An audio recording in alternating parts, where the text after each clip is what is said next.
what device-related complications have been reported, and are they avoidable somehow? Well, I guess fortunately or unfortunately, we can't report any complications of our own. Although we did have one where basically it just took a little bit more time to release the suction. And we basically just flushed the system, and one of your videos kind of prepared that. Mm-hmm. So it's always good to troubleshoot, and this is why I will say this. I think having your team well trained is important. Yes. Right? To set up, it doesn't take long, but just setting up where to plug things in, priming the tubing with BSS, right, and then just the audible cues, right? Like when to apply suction, you want to hear when suction is maxed, and then you want to basically confirm the energy delivery of the cut, and then the release of suction. And that release of suction requires our nursing staff to basically roll the wheel forward.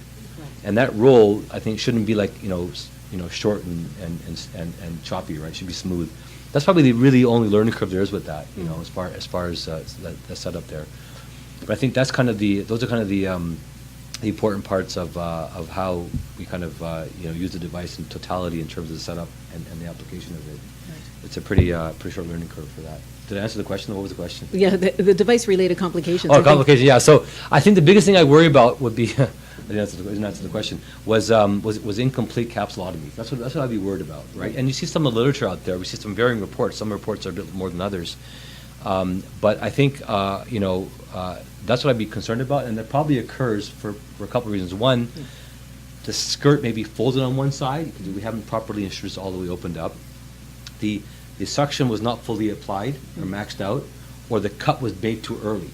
So meaning suction's applied and we basically went to cut right away, and the bubbles are still moving, meaning viscoelastic is still in that interface, and therefore we don't have good apposition, and we do the cut and there's some tag there.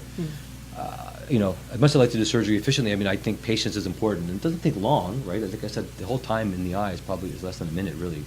But you do have to wait for the suction to build up enough and have a visual cue to make sure those bubbles are not. That'd probably be my biggest concern, would be an incomplete capsulotomy.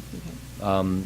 But I'm not aware really of any other major device complications, and we certainly haven't had any this far. Right.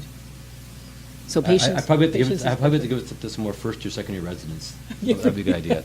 Maybe we'll see something. Who knows?